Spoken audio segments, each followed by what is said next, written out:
But if someone was considering moving to the shore with kids, with a family, and they were concerned about school, um, how would you approach that as their real estate agent? Or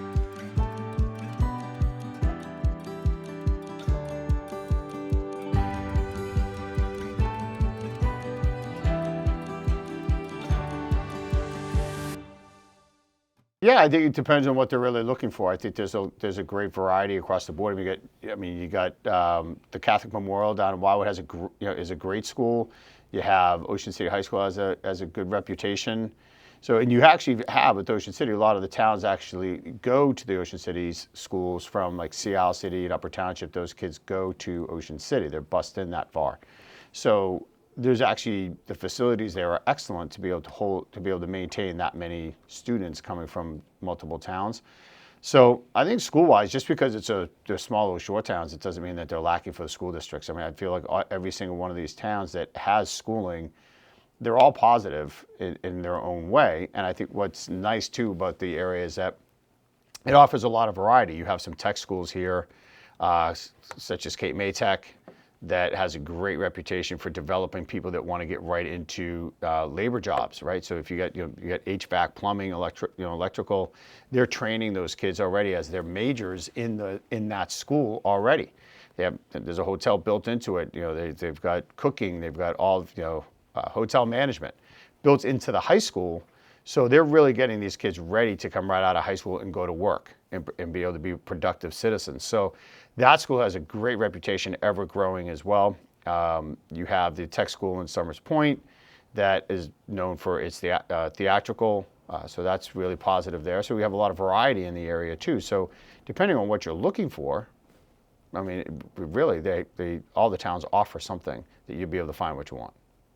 do you have anything else you want to say about Not it? really. I mean, the schools. I think we're not really any different from the standpoint of in this area here. We have baseball teams, we have lacrosse, you have soccer, all of that. So you're not lacking in anything. I would say the one thing that this area offers that really is a lot better clubs than maybe some other areas, because you end up having you have fishing, you have surfing, and all of those types of things. So there's a lot more. There might be variety that otherwise you wouldn't have if you weren't on the shore. So that to me is an added benefit. I mean, you get the surf team. You're not going to find a surf team in Philly. Yeah. So I mean, that's kind of a nice offer Yes. that they otherwise wouldn't have. Are there surf teams like competitive with like? I feel like when I think of like competitive surfing, I think more West Coast, but Yeah, are they pretty good?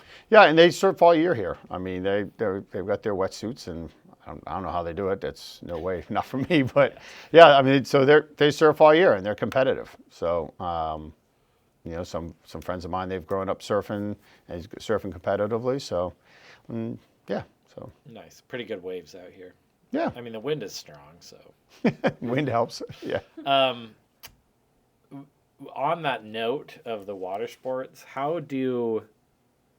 what role does outdoor recreation play in home buyer decisions?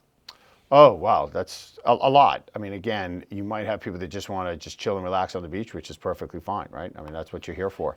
But then there's those that they're way into getting into, wave running, paddle boarding. That really is different exercises or sports that you're going to do out on the bay. So you could be into kayaking, and all of that, wave running. That's all stuff that you can do back on all the back bays and all the lagoon areas, which is terrific. I mean, it's got its own area to do that. And then on the beach side, naturally, you got your surfing, you've got windsurfing, you have all of that out on the beach side, fishing in either direction. So I would say that depending on what you're looking for, it certainly does impact on what you're looking to buy, and more importantly, where on the island. Nice. And it also seems like depending on like different coastal regions and different beaches, they have like different levels of like culture surrounding safety and also different danger risks with like water sports. Do you guys notice like how frequently is there some kind of accident where someone gets hurt out on the ocean?